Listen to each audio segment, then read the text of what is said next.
Welcome to the Football Retro Podcast. The word welcome, I guess, is stretching it a little when you're an Australian in a place like this today. No. Hello and welcome to episode 48 of the Football Retro Podcast. I'm your host, Johnny, and today, another full screen, Fadi, Akin and Darcy. How you doing, guys? How you doing, Fadi? Doing well, Johnny. Looking forward to this one. It's a topic close to my heart. I would say close to my heart, close to my heritage, I would say. So technically, yes, close to my heart. But looking forward to it. You're leading this one because I don't know much about this topic. So I'm going to take a sit back I'm not leading anything. and enjoy this one. I'm going to enjoy this one. Ak, how you doing, man? Mate, you know, I'm doing okay. I'm hanging on. I've missed you guys. I've missed you. Last week we recorded on a Monday. Today's a Wednesday, so it's gone past the 7-day fix for you guys, you know? Need to get my fatty fix. I'm in demand this week. The new one. How you doing, Darcy? Good. Looking forward to today's topic. It's a good one and something that we all follow closely. So a big one. Good. It's been a good weekend of football as well. Lots of action, lots of goals, lots of topics to discuss. One quick one before we get into the topic. What do you think of that Bayern Munich coach coming out and saying we need more technology in the game? For example, I want to be able to speak to my players while the game is on, like in the NFL, and have a earpiece, like your captain, for example, wearing an earpiece. Do you accept that? Do you like that, or you don't want that to happen? Who's going first? I don't want to see it. I don't want to see it. Why do we have to? So, Darcy, the thing is, mate, it's like for me, I'm not suggesting it's a good idea. However, I do like the constant discussion of throwing out ideas and creating a concept. And I can imagine from a coach's perspective that being able to communicate with their players more effectively is probably something that they would view as an advantage. I mean, it's 2021 and you still have coaches going this, to try to communicate with their players. I would much rather see sometimes a more streamlined communication system built up. Having said that, we've already got quite a lot of communication and technology in our game.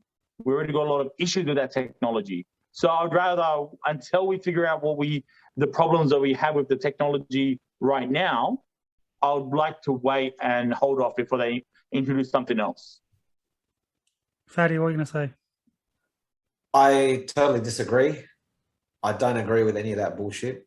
We try to implement too much technology from other sports, this and that. I don't agree with a lot of it. As we've discussed technology in football on a few episodes now on VAR. To be fair, for example, in the English Premier League at the moment, it is getting better. I feel like they've tweaked it a little bit with respect to the offside and the handball. So there's less things being given that you'd argue over. But regarding this communication thing, I mean, in the NFL, what is it? In their helmets, they've got a little thing that they can hear. I guess so. How are you going to do that in football? You're going to run around with a little fucking thing in your ear? You can't. Like, it just doesn't work. It doesn't work. Part of his argument was that you can only communicate your messages at half time. To me, that's part of the coaching. You've got a week to put a plan in place. Then you got half time to touch on things, and that's it. That's part of the coaching. But not just a week. It's not just that week, but it's the beauty of the game where the player has to have faith in his team to implement his style, his idea, or the game plan, without constantly micromanaging throughout the game. I don't believe that that's something that we need. It makes the NFL look dumb. It looks like a bunch of meatheads running at each other that can't think for themselves. Oh, you run straight. Yes, balls. I mean, you guys make some good points aside from that stupid take on the NFL. You make some good points about football, because you could imagine football would become a lot more micromanaged and you would start to see unnatural movements in the play. There is such a thing as overcoaching. So you do make some good points there.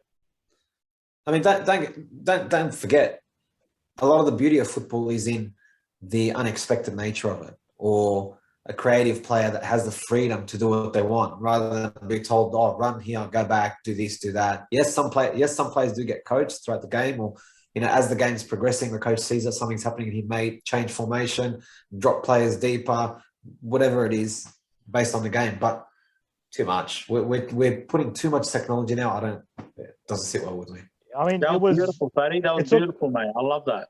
it took a while for VAR to come into play. All this talk about that happening, that was been talking about for years, and even that's trying to find its way into the game and still getting tweaked in that. So having this now to come into play is just too much, and plus maybe not all leagues and around the world will be able to afford it. So then it's going to be like, okay, these coaches can have it, but then we can't because of the cost involved. So there's a lot to think about.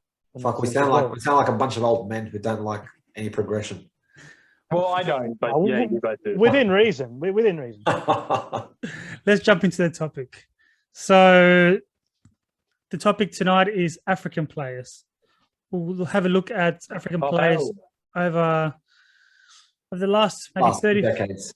Yeah, last 30 years, maybe, Fatty, would you say? Yeah, I would say from the mid-90s. I mean, prior to that, it would be very hard for me to remember anything prior to the early 90s. But yeah, it didn't. A lot of African players didn't really come to the fore till the mid-90s anyway, till 94, 95, when people started to sort of they started to make a real impact and players started to play in Europe more regularly. So yeah, that would be a good period to start, I believe. I wanted to wear something to represent the African players, but I've got no French national jerseys in my cupboard, so I couldn't wear any. Oh wow! But then again, it can be anything. It can be Belgium. That's true. That's A true. lot of European countries that colonized a lot of African countries. Were any of those? All right. So obviously, in this list of names, I've got a list of names here of African player of the year. There's 50 greatest Africans. There's a few lists that I've got. I'm going to go off what you say. Like I said, I'm going to sit back and enjoy this one. There are some names that stand out more than others. Of course. So going in order of the 90s, start with the 90s. Yeah. There are some names that stand out. Well, look, you can't start the 90s without bringing up one of the greatest players in African football history in the 90s, and that's George Weah, multiple African Player of the Year winner. Played at AC Milan. Obviously, not much success in terms of his national team, Liberia, although he's the president, so you can call that a success. But other than that, national team-wise, not much success. But he was really one of the flagship players in terms of Europe, or bringing African players to Europe. He played at AC Milan in the 90s, which was enormous. So that was really when I believe European football started to take note of African players and started to think, okay, there's quality and talent there that we could sort of poach. So I think 100%. And I like that you started with George Weah. I like you starting with George Weah. Only African player to get Ballon d'Or? correct. Yes. And the first non-European to win it. Is that right? That's when they opened it up to non-European players to win the Oh, Ballon d'Or. that's when segregation ended. Fantastic footballer though, physically gifted, fast, super athletic, and scored banger of goals for AC Milan at the time when AC Milan were going through that transition. And what was great about that team and that club at the time, they finished their Dutch trio kind of era and all that, but SC had moved on. And that they reloaded with George Weah and players like that to re-upload, and he was fantastic for him. That's right. Off the field, is he one of the only player to become president of a country? I think the only footballer to ever go from being a footballer to a president of a country. Even a successful politician. I can't think of anyone that comes to mind. Politician of a country. But... Look, I wouldn't say I don't know. They may possibly be politicians, but in terms of being a president, or what's the closest thing of a sportsman doing that? Arnold Schwarzenegger. But in fucking Los Angeles. Was it Los Angeles or California? California, sorry. Los Angeles is the city.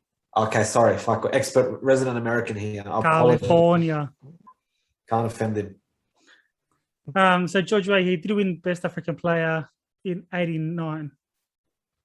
Yep, that was the first time he won it. Well, they changed the name of the trophy, the award after '92. But yeah, he did win it prior to the name change and then after the name change.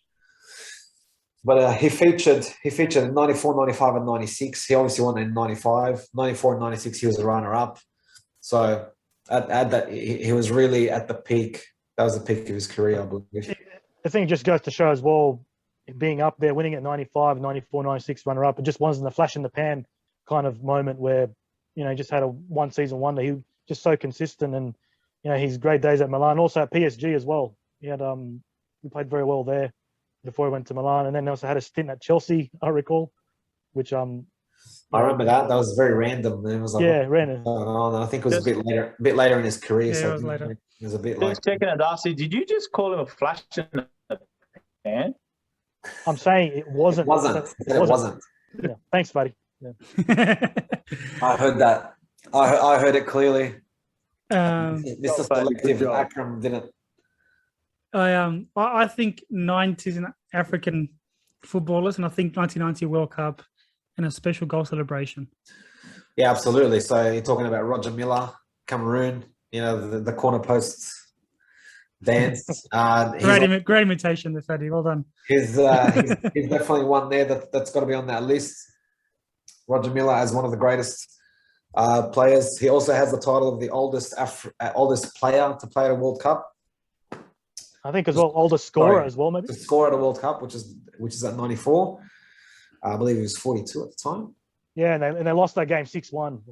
Yeah, but twice named African Player of the Year, Roger Miller.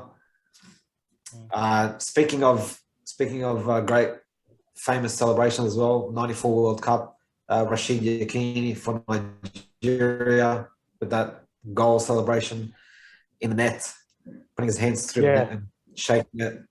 Crazy. That was a great era. That mid-90s era was, you know, defined by that Nigerian team, and that was their golden generation, I believe, that around 94, 96. Obviously winning the gold medal at the Olympics 96, was it Atlanta 96? Yep. Fuck, lucky Akram was ready to fucking shoot me. Right to bare arms. Yeah, in Atlanta 96, that Nigerian team was something else. Crazy talent there. A lot of players came out of that. Really, a lot of them then spread into Europe from that 96 team. And you had the likes of Kanu, Daniel Amokachi, the JJ Okochas, massive names. Yeah, massive names that really went on and made a name for themselves in Europe, even though they didn't really achieve anything greater with the national team. There's one name another name from the 1990 World Cup that Akram and I were talking about pre-recording, and that was the Cameroon goalkeeper, wasn't it, Akram? Yeah, That's correct. Nkono, is that his name, Fatty? that's correct. I knew you were going to bring that one up when you said Cameroon goalkeeper. Well, there's only one really. Fuck, the rest are terrible.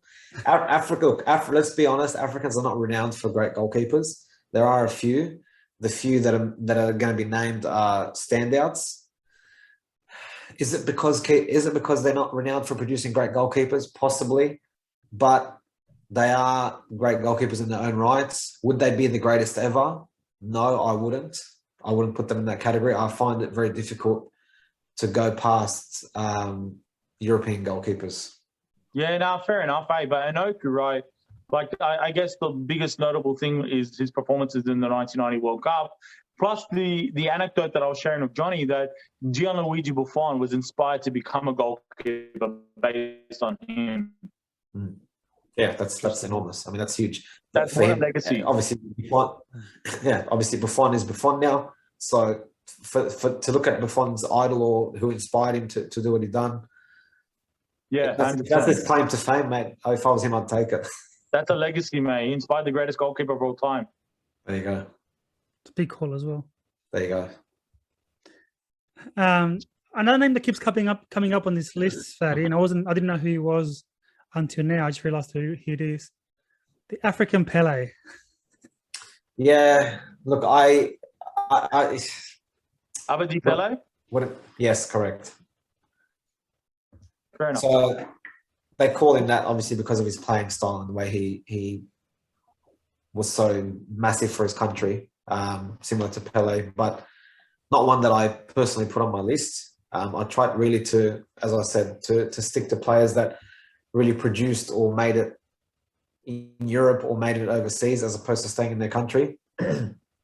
So I didn't think you were going to bring that one up, Johnny, to be honest. Fair enough. You said before the podcast started that you kind of stuck to the 21st century or so, eh, Fatty? Yeah. But when I was looking up Abedi Pele, he did play for Marseille in 1991, and I believe they won the European Cup then, right? Yeah, well, 93, a lot of African players started off. It was a natural progression to go to the French league. So What country is he from? Cameroon? Ghana. Yes, sorry. Ghana. Ironically enough, he's called the Cameroonian Maradona. And yet with a name like Pele. Yeah. Ghana. Ghana. Fair enough. Cameroonian Pele. Cameroonian what? Cameroonian Maradona. Yeah, did you say Adasi, he's from Ghana? Yeah, Ghana.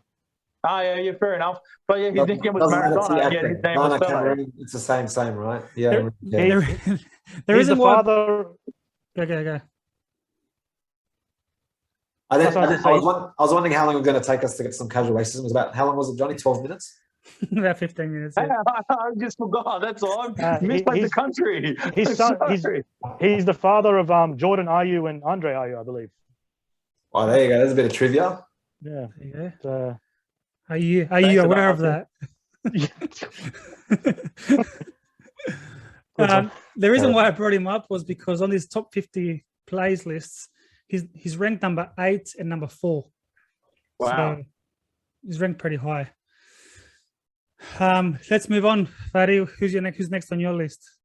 Well, look, as I said, I referred to the Nigeria team of the 90s, and the player that really stands out for me and achieved a lot because he had a very long spell in Europe and across many teams. Kanu, from that famous 96 team with Nigeria, obviously did it in Europe as well. Did it with Ajax 95, that Champions League winning Ajax team. 96 Nigeria gold, and then he went on to Arsenal. Obviously, we know what happened there. Infamous goals for Arsenal, part of the invincible squad. And then he moved on to Portsmouth, I believe, 2008 FA Cup, if I'm not mistaken. So, yeah, and a player who's had a very long career in Europe. I think he deserves a mention as well. Before he went to Portsmouth, he was at West Brom. Oh, there you go. Must have been a small stint. he had a stint at Inter Milan as well. He did have a stint in Inter Milan. That's correct. And I still remember That 95 Ajax team was had a lot of talent at the time. Who else? He played actually. He had with Finidi George as well in that 95 Ajax team. So a lot of Africans in that Ajax team. That's why I said that mid 90s, a lot of African players really came to the fore in Europe. and Kanu's memorable moment from him was for Arsenal, that hat trick against Chelsea. When he came off the bench. And 99 season, I believe it was. Around that time, yeah. Yeah. He didn't score many goals though. He wasn't a 9. He wasn't a real out and out striker though. Very lanky. He wasn't quick, but very good with his feet. It was more of a player that held the ball up and brought others into play. He wasn't renowned for scoring screamers and things like that, but he was very skillful. Very, very skillful player. Speaking of that early 90s era, a couple of players that I genuinely liked because I enjoyed that era of football in the Premier League. And in the early 2000s, so 2000, 2001, there's just going to be a quick mention. 2 Moroccans, Mustafa Hadji and Yusuf Chipo. Now, they both played for Coventry at the time. Funnily enough, both Moroccans, both played for the national team at the same time in that World Cup 98.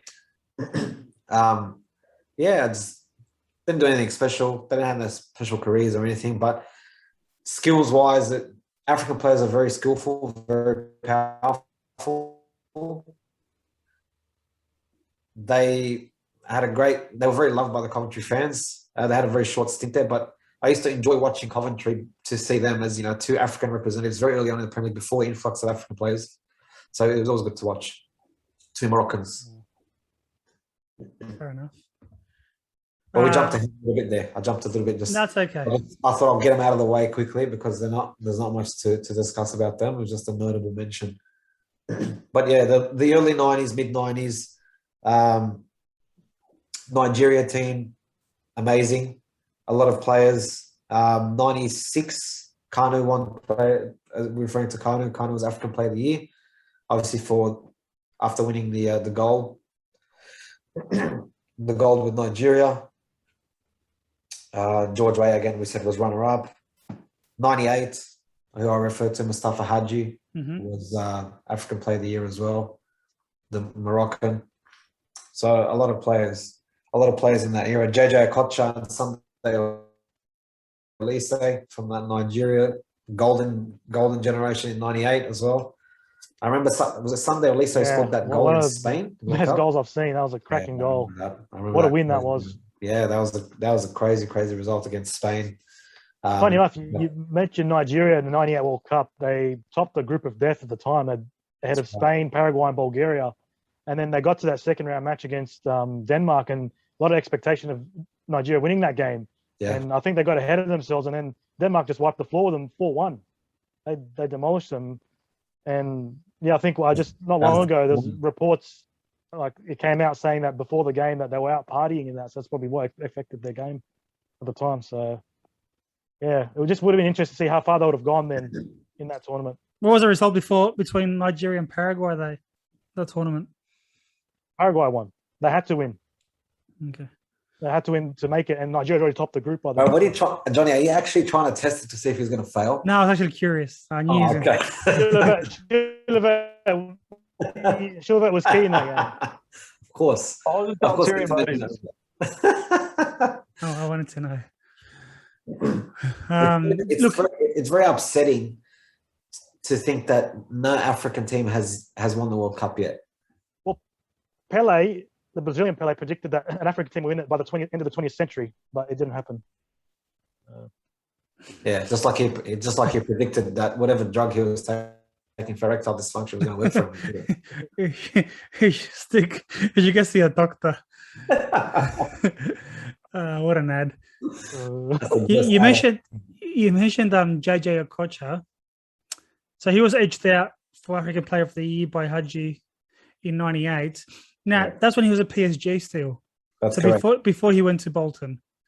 Right. He's probably, when you think of skillful African players, to me, he comes to mind. Yeah, I mean, absolutely. JJ Okocha, a lot of comparison with Ronaldinho in that sort of style. Showman, very skillful, creator, scored some fantastic goals, scored some free kicks. So he's Africa's Ronaldinho, if you want to call it that, with the ball at his feet. People loved him. People loved watching him. He was like that at PSG. He was like that at Bolton. Even it was towards the end of his career, but he was still amazing. So he's definitely a showman. Again, not many accolades, with the exception of the Olympic gold medal, and African Cup of Nations. But World Cup wise, it's a shame because that was a great generation for Nigeria. Let me stop you there for a second. Yeah, no, 100%. Like, I mean, you guys have mentioned that there a couple of times. Go. Finish. Sorry, Johnny? No, I was just going to say, you guys have mentioned JJ a couple of times without actually settling on him. And I was like, oh, when are we going to talk about him? And Johnny, you were to talk about him just now. And I'm going like Fadi, you said, he was one of the most entertaining players that we had in that period of time between that kind of era, even going into Bolton when he was in the twilight of his career. He was still a fantastic entertainer with the ball. One of the most exciting players that we had, perhaps ever, really. A real entertainer, a real artist with Bolton and with PSG and with some of these teams. While you're right, he didn't have a lot of actual, real club success kind of thing, or in terms of elite success. He has had a lasting legacy and memory of players, for fans like us who remember him far and wide, and he's become a true icon of the game. He was one of my favorite players growing up. Just goes to show how back then how lucky we were to appreciate players like him that had that flair, had that entertainment factor about them. You don't really see much of that these days, So no, I totally agree. He was fantastic. I totally agree, man. I feel like the entertainer has kind of slowly been pushed out of football. I mean, we've talked about the classic number 10 has been definitely had to evolve in terms of a more industrious player. And I feel like in doing so, we've really lost those players that greatest skill was to entertain. The Ronaldinho's, the JJ Okochas. Absolutely. Yeah, it's more tactical. Everything's measured to the millimeter now. Yeah, that's right. Everything's analytics. Fitness, speed. 100%. I want to take a pause here and speak about African players as a culture. I read somewhere, I can't remember if it was the Fergie book or if it was another book that I read where he talks about African players finding it hard to adjust to the Premier League or because of the culturally, because all of a sudden you've been given all this money and financially you don't know how to deal with that. You've got the pressures of people from home asking you for money. So you're giving out all these, helping all these people out. So you've got that burden on you, the self-discipline of becoming a professional and what it takes. And so many players that have come with potential into these major leagues and don't fulfill that potential. Jemba was an example. And I think he was the reason why Fergie mentioned it, if it was Fergie's book that I'm talking about. These African players that have the skill, have the talent, have the potential, but these cultural factors stop them from reaching the top level. What do you think, Fatty? Yeah, definitely the case. You know, statistically speaking, most African players, if not all, would come from low socioeconomic backgrounds, come from difficult backgrounds, and coming to the bright lights of European football is a completely different ballgame. They'll come, there's massive money thrown at them, as you said, and it's difficult to adapt to that. Funny you mentioned that. Case in point was Emmanuel Adebayor, as well as another players on the list. He had a lot of well-documented issues with family back home in terms of asking for money, and it caused issues within his family where he got to a point he said, you know what, I'm not giving money to anybody. And it caused it caused issues in his career. He obviously moved on from Arsenal, had a little stint at Man City, had a little stint at Tottenham, but never really settled after that. So it does cause turbulence in their careers. It does affect the players, whether some know how to handle it. You know, you have bigger players that we're going to touch on that handle that fame or that, you know, the money that comes with it well, but the majority don't, because they do struggle, and it does affect their careers, unfortunately. That's fair enough. I mean, like, honestly, it's not exactly like a new story. I mean, the rag to riches kind of journey for a lot of players, not just in football, but many sports and many industries, has been a hard road. And I mean, none more influenced than Diego Maradona, right, Johnny? No, but once again, he's been able to. Tevez is another one. Tevez came from nothing, but they were able to reach and sustain a high level for a period of time. Whereas players, like I said, like I mentioned, Jemba as an example, and I feel like even JJ Okocha could have reached another level yet if there was more self-discipline, if there was a better culture around it. That's why I bring it up, and that's what triggered that memory of the book. I think there's a lot of players that fall in that category. I think there's a lot of players that fall in that category, not just African players, in terms of discipline and whatnot. But considering this is a subject, we'll stay on point. Who's next on your list, man? Well, I mean, we're progressing now to the late 90s, early 2000s. There's a lot of players that, after the Kanus, one player that comes to mind, very controversial, but that early 2000 era, El Hadji Diouf, obviously infamous for a lot of positives and negatives, mainly negatives, but nonetheless won't be forgotten anytime soon. The Senegalese, very well known for a lot of issues at Liverpool.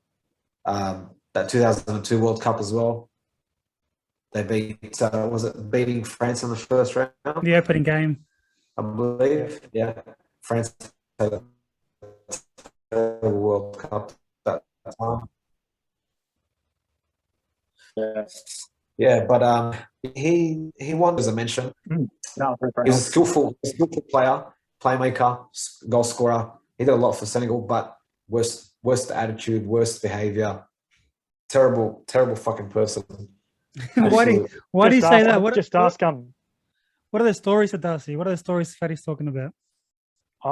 Just it's well documented. I think Stephen Gerrard and Jamie Carragher came out saying just what a bad personality he was in the Liverpool dressing room. You know, just always clashing with those two, and just all about himself. And he just, and even till now, the grudges are still there. Like you still see El Hadji Diouf putting jabs out at Gerrard and Carragher, and Carragher and Gerrard hitting back at him. And yeah, I think his ego got the better of him. I think, and Fatty touched on it. I think the world just before the World Cup, even with Senegal in the African Nations Cup, he did well with them.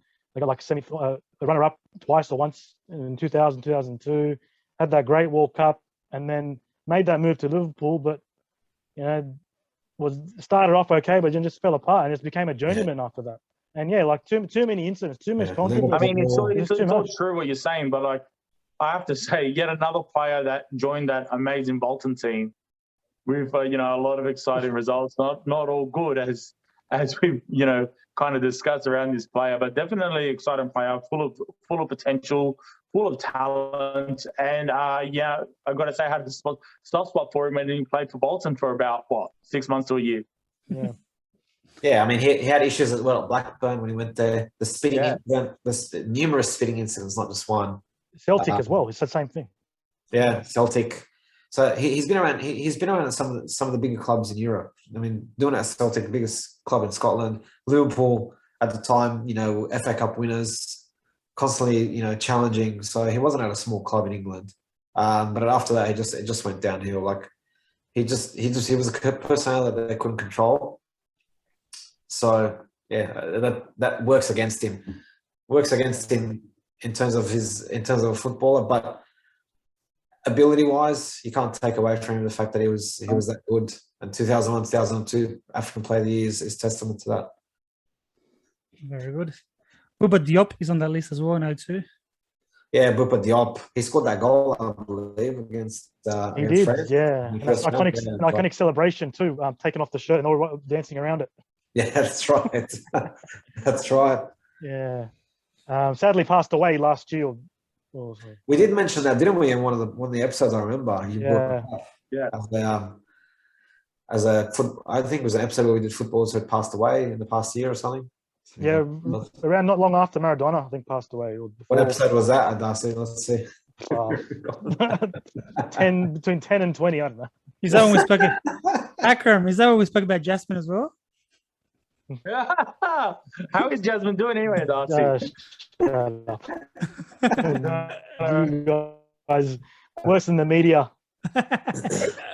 Anyway, yeah, that Papa Bouba Diop, he had a stint at Fulham for a few years. That's right. He did have a stint in Fulham.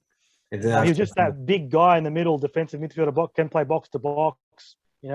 Scored some cracking goals as well from outside the 18-yard box. Very high work rate. One of those players with a very high work rate. And Mido was third on that list. Mido. Ahmed Hossam Mido. Yeah, Mido, the Egyptian. Famous. Obviously, he started off at Ajax, had a good run at Ajax, and then he ended up at Tottenham, which I didn't like him for, but he was hot and cold, wasn't very consistent. A lot of Egyptian players really struggled to break into the Premier League, with the exception of Mo Salah, obviously, as we all know. A lot of Egyptian players' success comes in their domestic leagues, whether they're playing for Al Ahly or Zamalek. They don't usually ply their trade outside of Africa. Egypt traditionally has a lot of success with the African Cup of Nations. They've held it they had that treble 06, 08, 10. So a lot of great Egyptian players came in that period, but unfortunately not a lot of them make it into Europe. And that comes down to that discipline that you talk about. I remember Mido very well. He was a wonder kid on FIFA 2001. So he's an interesting one. He started, as Fadi mentioned, started off at Ajax when Zlatan was starting around that time as well, and then he did a loan move to Celta Vigo. Then he made the move to the Premier League. Spent a couple of years at Tottenham. Was doing okay. Wasn't quite consistent enough, and then he just became a journeyman. I think he had stints at West Ham, and then he went to Roma, and then he went to Marseille as well. So he did travel back and forth, different clubs, and he did also typical Arab mentality thing, just discipline issues as well. Yeah. They've all got There- discipline issues. There it is, Fatty. You went They've for all a got- dusty racist stab. How long was that? We knew it was I coming. told you. I told you that. He called it. I What were you told saying you. before? What were you saying before, Fatty? Well, like I'm sure there are other players that have had, some discipline issues at Darcy, not just Arabs, mate. And then it's a common thing. It's a common thing with Arabs, They're unfortunately. hotheads. They are. Hotheads. And you think about it, so many talented players like that their careers just down the drain. But Darcy, I've got a Well, question for you. Sorry, we've mentioned 2 back-to-back now. You mentioned El Hadj Diouf and Mido. So there you go. I've got a Seems question for you, Darcy. Maybe you need a couple of Yeah. minutes. Even Akram, you can, if you know the answer. Do you know how many African players have played for Real Madrid? I'll give you a couple of minutes if you want to think Yeah. about it. That's a good one. That's a good question. I googled it It is a before good one. before the Um, episode. I'll move on to the next one after while you guys discuss that. Yeah. I think this is the era now where a lot of people that watch the podcast would start to really tune in and recall a lot of these players, because after that 2001, 2002, Al Hadj Diouf, then we saw the rise of Samuel Eto'o. Arguably, in a lot of people's opinions, the greatest footballer Africa's ever produced, purely based on his goal scoring record, the accolades he's achieved, not just with the national team, but with the clubs he's played for, Barcelona, Inter Milan. So there's no doubt that he would be in everyone's, if not first, he would be minimum in anyone's top 3 Hmm. of greatest African players of all time.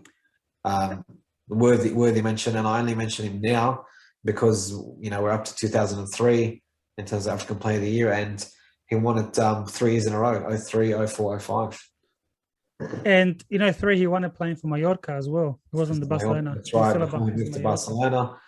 Then 04 moved to Barcelona. Obviously 04, 05, 06 Champions League.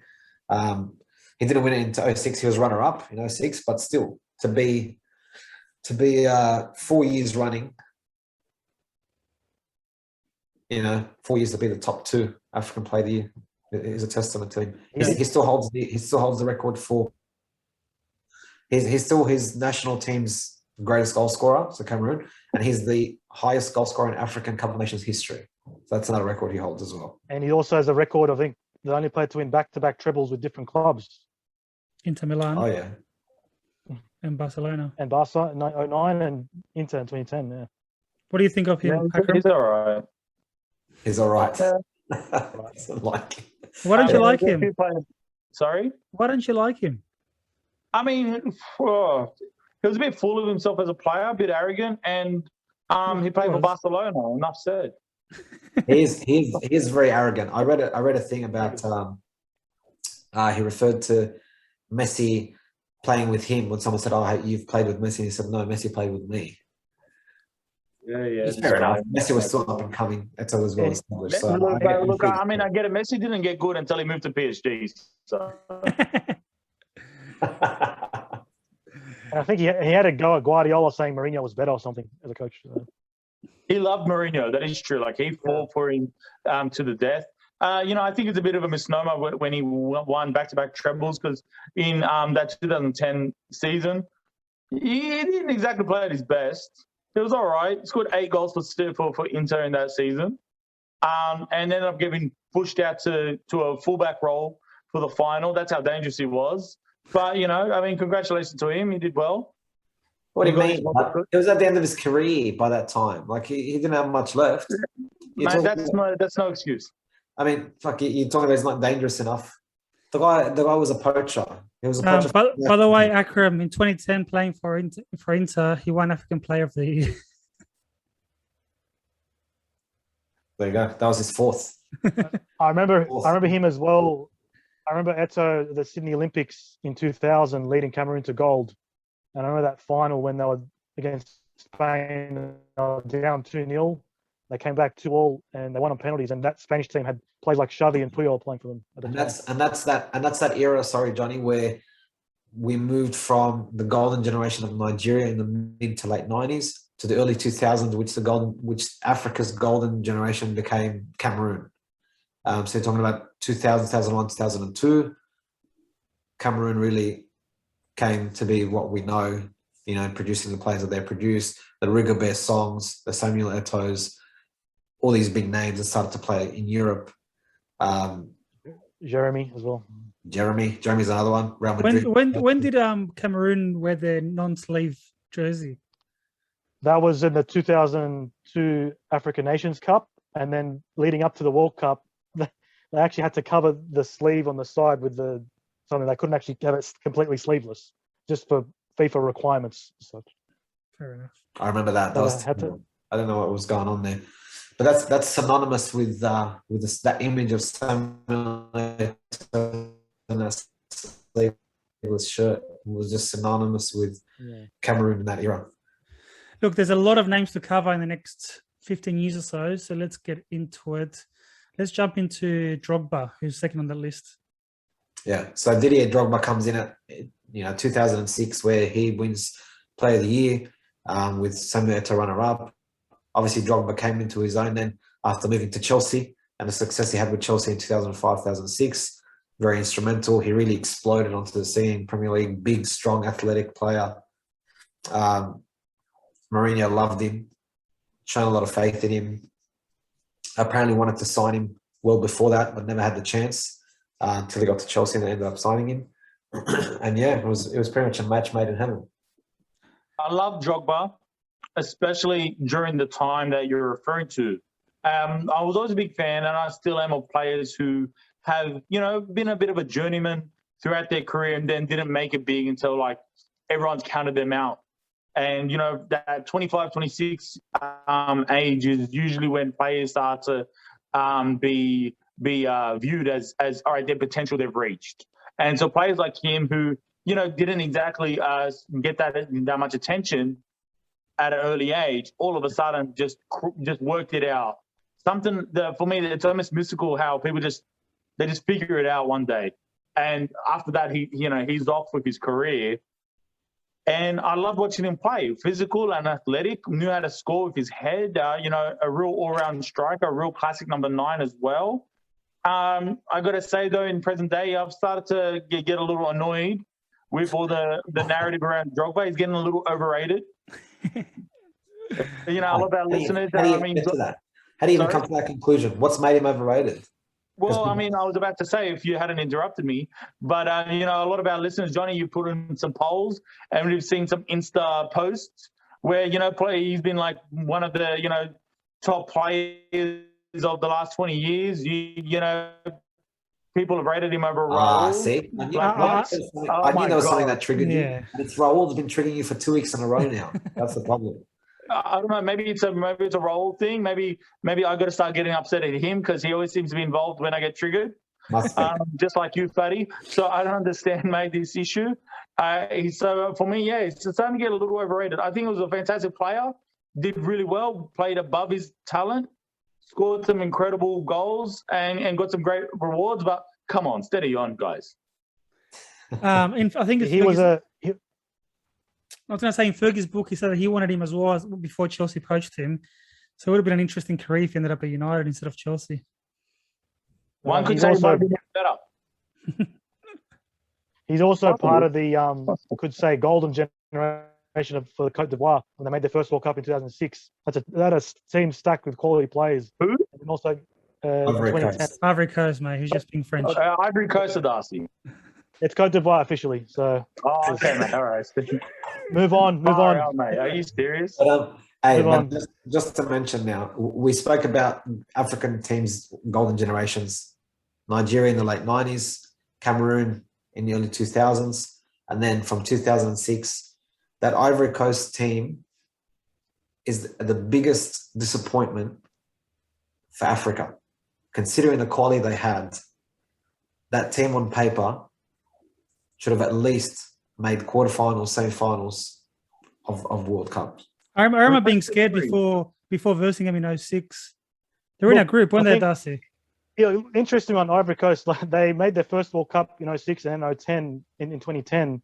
Unlucky for them is that they had probably the group of death on both occasions. In 06, Argentina, Netherlands, and Serbia, Montenegro.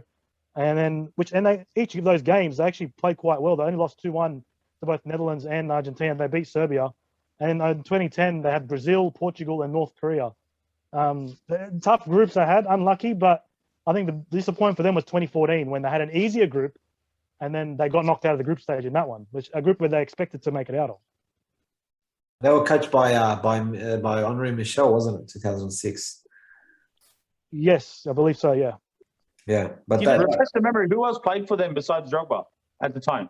Oh, the Toure brothers. yeah, Emmanuel Aboué. Emmanuel Boué, yeah. Fair enough. Aruna Kone, Bakary Kone, a lot of good talent there. A lot of players at the time were playing in Europe. A majority of them were already playing in Europe. So there's a lot of expectation on that team, and they were all at the peak of their careers. It wasn't one was finishing, one was starting. You were talking about stacked squad, mate. That Didier Zakora as well playing in Europe. Solomon Kalou, playing Chelsea. A lot of players. Javinho. Yeah. Chik Tiote at the time. Yeah. Javinia had your hairline, Fatty. Started here. You know what? As much as I loved Drogba in Chelsea and how much important goals he scored, the screamers he scored, he wasn't my favorite African player at Chelsea. I loved Essien more. Yeah. Michael He's next on my list. Yeah. You have to go to Essien, right? He was a centre mid. He played right back as well when he was needed. He was that person that could fill in at every spot, and he did it so well. I remember Fatty, that screamer he scored against Arsenal. Yeah, outside the box to the right hand side, outside of the foot, curls away into the top corner. Jens Lehmann has absolutely no chance to get there. What a player! Very Mr. Reliable. Yeah, very, very Mr. Reliable. I hated playing against him. I knew whenever we played Chelsea and Essien was in the squad, we weren't going to win. I just I've got to say, I love Essien. He came into Chelsea with a lot of hype. He came from a Liga 1 side. Yeah, Lyon. Yeah, and he had a lot of hype and a lot of excitement around him, and it was seen as a bit of a coup for Chelsea when they signed him. Because a lot of big clubs were after him, and at Chelsea at that point weren't really the transfer muscle that they have become. They have obviously a few big signings up until that point, but that was seen as a real exciting one for him.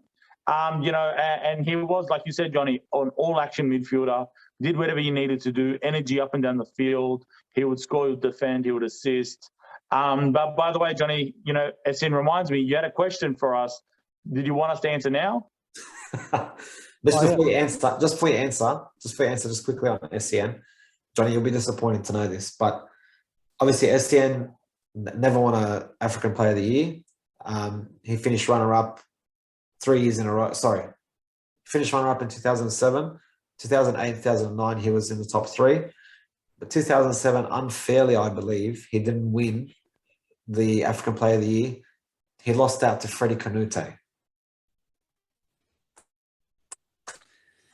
Sevilla. Obviously, Kanouté, man. I hate Freddie Kanouté because he played at Tottenham. But he won Player of the Year when he was at Sevilla before he went to Tottenham. Fantastic player, man. Fantastic player. Was he more of a classic number 9, or was he a bit of a second striker next to Jermaine Defoe? I don't know. They talked him up to be something similar to Henri, but I don't know what sort of that was. Yeah, 2007. That was the year Sevilla came close to winning La Liga. They gave Real Madrid and Barcelona a good battle for that title. And Michael Essien missed out on African Player of the Year. They gave it to Freddie Kanouté. But I've got to say, man, that Tottenham side was awesome. I loved that Tottenham side back then. Really good. I mean, I love that Tottenham side now. Don't you agree, Fatty? It's great. I don't agree. You spoke about national teams performing. We'll go back to Real Madrid question in a little bit. You spoke about the national teams performing. You can't go past 2010 World Cup and Ghana.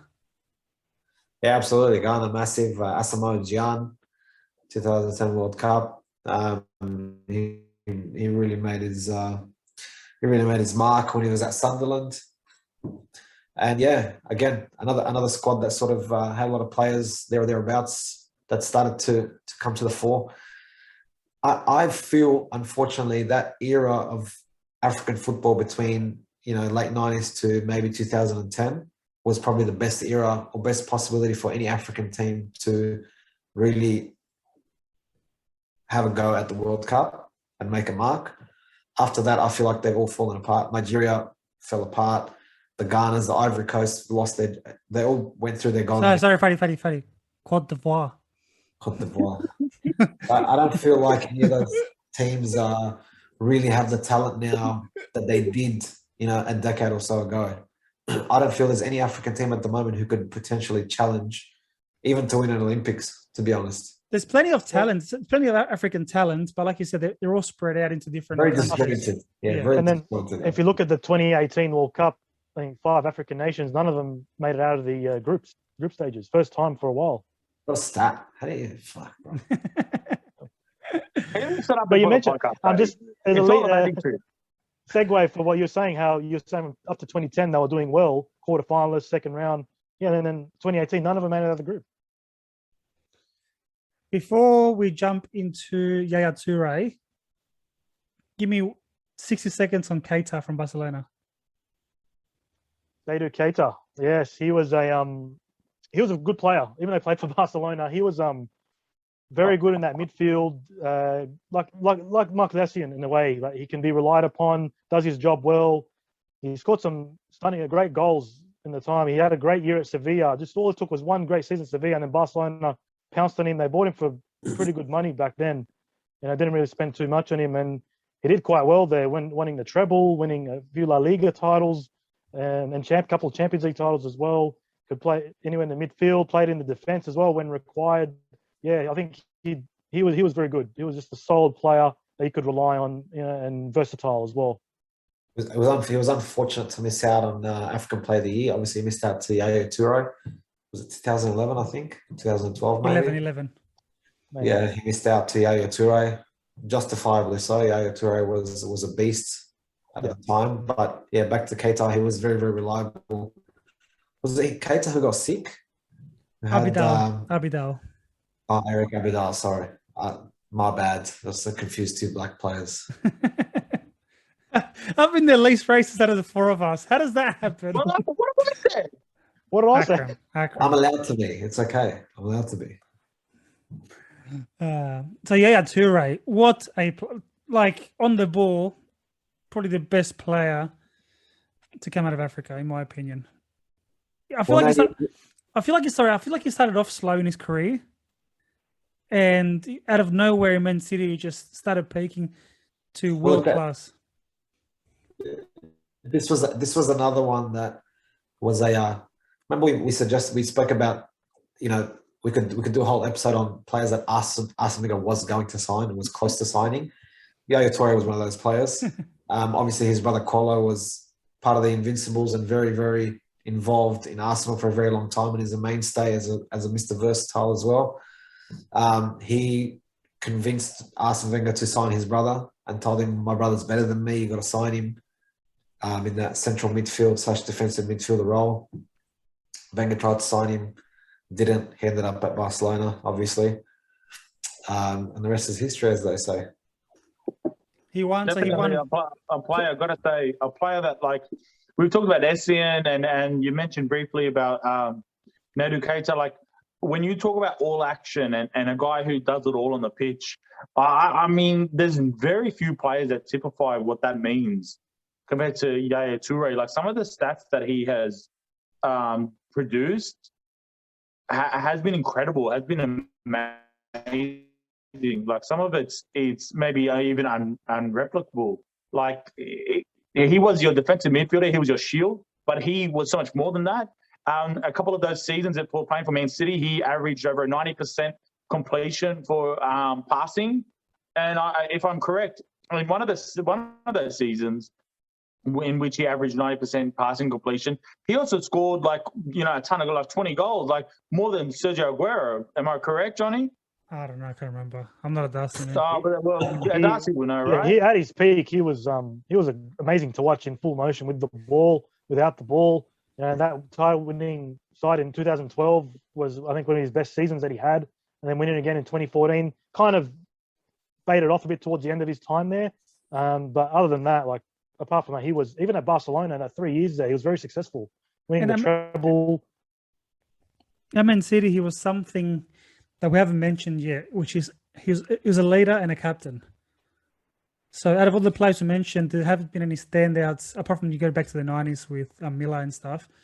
But out of the recent players that we just mentioned, there hasn't been Drogba, Eto'o, Essien. They weren't really captains, leaders, whereas Toure was. Drogba was a leader, man.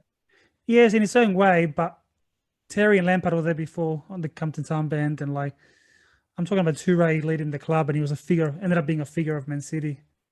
Yeah, Yaya Toure was absolutely enormous in that era, and it's seen in the fact that he's won African Player of the Year 4 years in a row, which no one's done. Samuel Eto'o's won it 4 times, but not in a row. He's won 3 in a row, then a 4th one separately.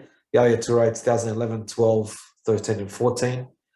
African Player of the Year, undoubted, no question. It wasn't even close. There was no one else that could have touched him. When he walked around, or when he didn't have the ball on the pitch, you'd look at him and think, "Oh, this guy's too slow. He's too big. He's cumbersome. He's bulky. He's just not how he is." But when that player had the ball and he ran and drove with the ball, no one could get the ball off him. They would tackle him, chop him, freaking jump on his back. He'd carry 2 players and keep going. There was a horse. He just didn't know how to stop. He could, and as he said, he scored crazy goals from outside the box. He assisted. He defended. He did everything. He did absolutely everything. He was a complete midfielder, box to box, and he was enormous at Barcelona. As you said, he had success at Barcelona. He was instrumental in Man City winning the league. And honestly, you can't take that away from him. When you said, Fatty, when you describe him as a complete player, to me, the most complete player of all time is Alfredo Di Stefano. And I think that's beyond argument. However, I would have to say it's quite possible the second most complete player of all time is Yaya Toure. Like, he did everything on the pitch, and he did everything with outstanding numbers as well as quality that you could visually see. Like you said, he was very graceful on the pitch, slow, almost like Zinedine Zidane. And yet at the same time, he was playing defensive midfield, breaking up tackles and was still a defensive shield. He wasn't like Andrea Pirlo or Jorginho now, who doesn't really have to do much of the defensive work.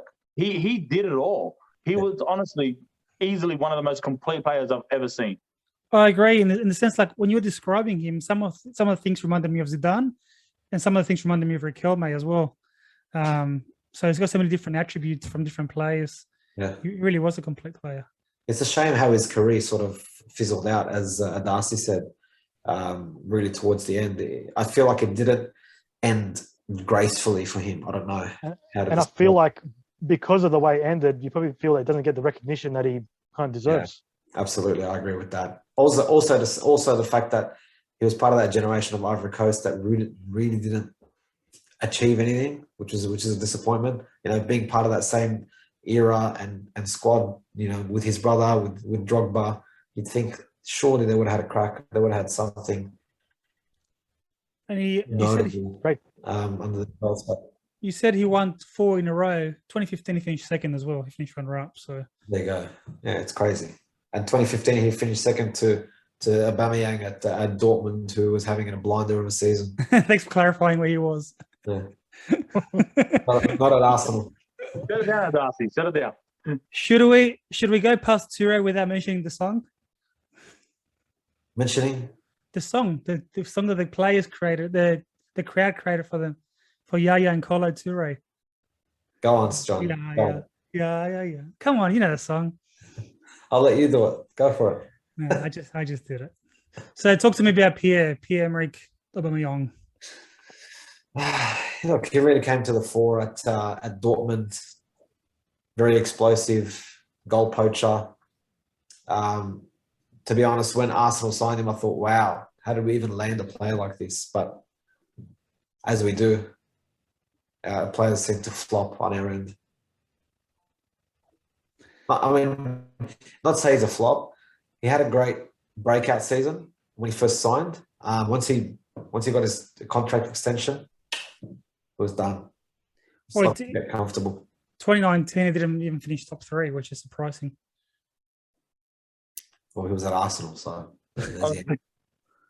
Sorry, I shouldn't laugh, mate. It's just incredibly funny. But I gotta say, I shouldn't laugh, but it's incredibly funny. but I'm sorry, I tried not to. But Aubameyang, like I think what's really notable about him is, and it's funny because it is about relation to Arsenal too. He's one of those players that was miscast early in his career. I believe he played for Milan as a winger, right, Darcy? Yeah, and not many people remember that he played for Milan. Like it was. I like to go for to my fact checker over there. So He yeah, did he play for played Milan. for the winger, right? And Yeah. honestly, just like Thierry Henry at Juventus, he failed to live up to expectation. Someone converted him over at Dortmund over there. Perhaps it was Klopp. I don't remember. Maybe it does, in fact, check that as well. It was but Klopp. he, Yeah, it was Klopp. oh, well, thank you, Darcy. Once again, he strikes No again. problem. But That's why I'm here. the idea is, though, at Dortmund, he did turn his career around, much like Thierry Henry did at Arsenal. So a lot of parallels there with Arsenal. Unfortunately, he didn't replicate Henry's success at Arsenal, which is a little funny. But Can I say though? Can I say one last thing to finish on this guy? There's still time. He's not 35. There's still time for him to step up at Arsenal, and next 3 years we'll see where he is. I know, Fatty. I know. I have a feeling he'll leave before anything happens. there's Alright. still time, though, Paddy. There's still time. We're running. He's not 35. We're running He's out not of 35. time. I mean, there's still time. Speaking of having time, running out of time. So 2016, obviously Mahrez won it with Leicester City winning that season. Yeah, 2016, obviously Leicester City, amazing season, one-off, winning the Premier League. Riyad Mahrez is really instrumental, obviously with other players around him, but Mahrez stood out as that playmaker, creator, scoring goals as well. Justifiably won that African Player of the Year. Drogba had finished by then, Toure had finished by then, so really there wasn't a big challenger there for him. I think Aubameyang maybe runner up, and then at that time Mane was coming into the picture a bit, but Mane was had just signed for Liverpool, if I'm not mistaken. Was it still early at Liverpool, or He was at Liverpool, yeah. was he at Sunderland still? I don't remember. So yeah, Mahrez was really the jewel there for African football. He reminds me a bit of Iron Robin, cutting in from the right and then shooting on his left. He does that a lot in his game. And then we move on to obviously the two big up front for Liverpool to finish off with. Yeah, that's right. So you're talking about 17, 18 and 19. It's funny because 17, 18, Mo Salah at Liverpool, and 17, 18 runner-up was Sadio Mane, both at Liverpool. That's a testament to the season that Liverpool had. Obviously coming close and not winning the league. And then eventually winning the league, winning the Champions League. So you can't really say much. 2019, Sadio Mane eventually pipped Mo Salah for it. I think Mo Salah would have been upset not having that treble of African Player of the Year. But Who do you Yeah, think? fair enough. don't really care. Who do you guys think should have won it in 2020 if it was given? I think you mentioned this when we were talking about Lewandowski. Should have really been given overall Player of the Year, Player of the Year, but for African Player of the Year, I don't know. No one really notable for me. No, I think it should have been Mo Salah. I think Salah would have won it. Yeah, I mean, Salah. to be honest, I'm so glad I we give finally Liverpool got too to much Salah. credit. Too much. I'm so glad we got to Salah. I think we should have started with him, to be honest. I mean, I think it's pretty obvious he's the greatest African player of all time, Fatty. Like, you wouldn't argue with that? No, I don't agree. Sorry. It's a bit early. Maybe in 5 years' time we can say that. Mate, come on, Fatty. Like, he won Liverpool a Premier League out of like 30 years, man. Come on, like, you got to give it to him. Don't give us a Van Dijk take again. Like, Salah and Mane just were I don't unbelievable. disagree, but Salah needs to still keep doing it. Until Salah wins 5 African Player of the Years, then you can talk about him. Good thing. One thing about Salah is that he made that move to Chelsea. Mourinho bought him, I think, in 2014, and he had a few good games there. You think he could make it through, but he couldn't quite feature Mourinho's plans. And then he made the move to Serie A with Fiorentina for a bit, and then went to Roma, and Absolutely. revitalized his career there, and then made the move back to the Premier League with Liverpool. And as you can see, he's going very strong. So From I'm memory, glad you brought up that Serie A stint. He was so enjoyable for Fiorentina. This was a Fiorentina that was making it into European Cup competitions.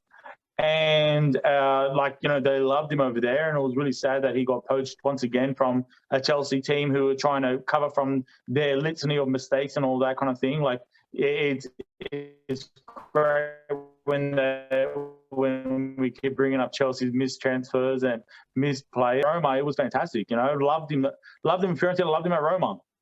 From memory, Chelsea got him after he had an outstanding game against Chelsea playing for Basel. Yeah. That's a long-term transfer policy that I know and love from Chelsea. Terrible from Chelsea. Terrible business again, letting a player like that go. All right, They're like Fatty. Give me greatest for you, in your opinion, greatest African player of all time. It's hard to go past Yaya Toure, to be honest. With Samuel Eto'o, very, very, very close second. Two different players. Yep. Two different roles. But I think for what we touched on, Yaya Toure being more a complete footballer, you would, if you were picking a team and you had to pick one of them only, you'd have to take Toure. He'd provide more of a benefit to you rather than a goal scorer. What Eto'o did, you could get other quality goal scorers that could do that. What Yaya Toure did, you can't get better players from any country that could do that. Do you guys agree or disagree? Yeah, I think Yaya Toure would be probably the greatest I've seen in my time. What he's achieved, the type of player he was, just fantastic overall. And another mention, I think, just for the legacy left was, for me, JJ Okocha. I love watching him play. It's a great entertainer of the game. And, like I said before, shame we don't see those type of players much these days in football, but a great legacy left behind. And they say he was so good that they named him twice. There's a few notable mentions here that I'd just like to touch on. Specifically that treble winning Egyptian team, winning the African Cup of Nations 2006, 8 and 10. A few players that have emerged from there. You've had, where is he? I wanted to mention Naby Mikel, we didn't mention who. I didn't rate John Obi Mikel. Sorry, Johnny, just because it's an interesting one, Mikel, because I remember he came out at the same time as Lionel Messi, I think in 2005 Youth Championships, and a lot of big talk about him. And he was more of an attacking player. And then all of a sudden, when he went to Europe, went to Chelsea, he got converted to a more defensive-minded player, and he lost that attacking ability. Not lost attacking ability, but he didn't quite show it because of where he was playing on the field. So it would have been interesting to see what his career would have been like if he was deployed in more an attacking role. But he had a long career at Chelsea, won titles there, and I think one player too that I think is worthy of a mention is Asamoah. Well, yeah, we mentioned Asamoah for Sunderland, Asamoah Gyan, when he won that when African Player of the Year. It was 2010, that World Cup. He started playing, he had a really great stint for Juventus. No, which Asamoah are you talking about? You're talking about Gyan or not? Asamoah Gyan or different Asamoah? Honestly, I don't remember his first name. He played left back for Juventus in the last 2 years. Played for 2014, 2015. Asamoah. Yeah, no, and he was definitely a fantastic modern day fullback, fast and strong, and did really well. Another one you didn't mention, Fat, is Lauren. That's part of my notable mentions, mate. How could I miss Lauren from Invincibles? Sorry, I could never miss that. But I was touching on Egypt, that treble winning team. Mohamed Aboutrika, one of the greatest Egyptian players that they're always going to refer to. 2006, 2008 African Player of the Year as well.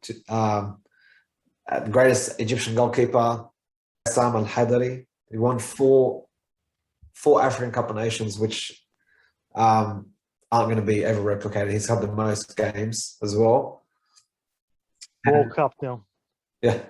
And Egypt's all-time goal scorer, Hussam Hassan, as well. They were all part of that treble-winning team where they really dominated the African Cup of Nations. It's funny, African Cup of Nations, because it happens every 2 years. I feel it loses a little bit if it's, I don't know, a little bit of its lust. Sorry, World Cup's going to become biannual soon anyway. Yeah. That's a different topic. That's a different That's another topic for another day. We'll I don't talk like about that. I think it really loses a lot of the prestige behind the tournament when it's every 2 years. It feels like, oh well, you didn't win this one, we can win the next one. Whereas every 4 years, if you miss out, it's a fucking long wait. Last mention before we finish up. Jeremy played for Chelsea, played for Real Madrid. Yes. Jeremy for me was the African Makalele. Yeah, you can say that. Very similar position, very similar role. Maybe not the same.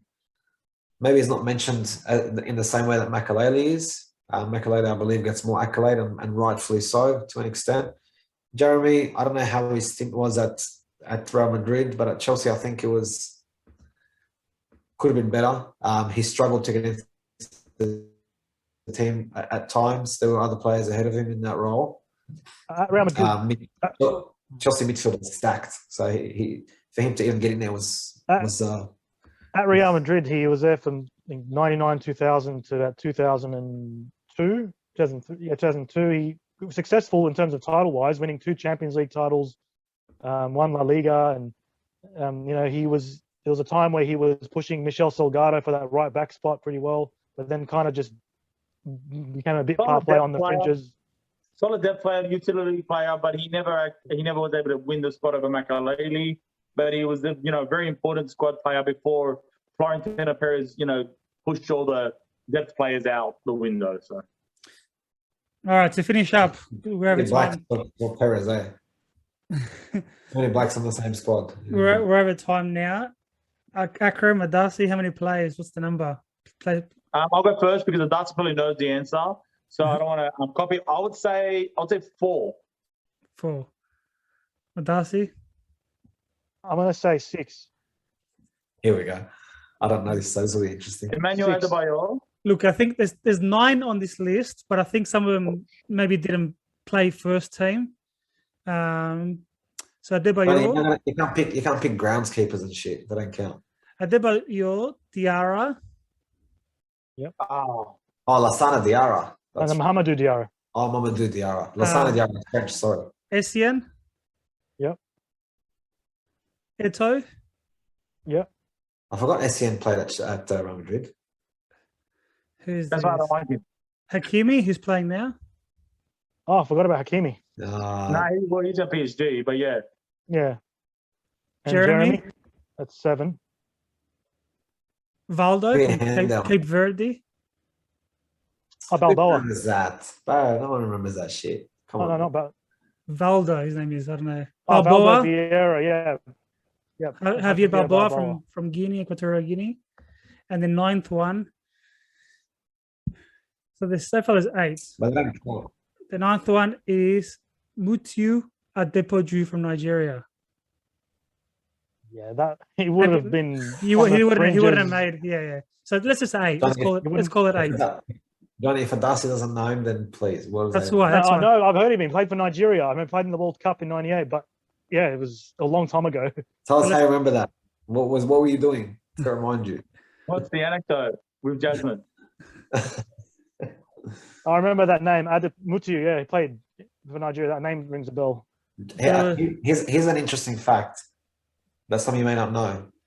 Here's another African goalkeeper that you're going to think, this is the guy's not African. I know who you're talking about because I mentioned it to Akram before. Liverpool Yeah. keeper. That's right. Bruce Grobbelaar. The whitest Zimbabwean you're ever going to see. He was born in South Africa, but But they're all the same. Why? Because just because he was born there and he had black slaves doesn't make him African. on that note, Yeah. thanks everyone for listening tonight.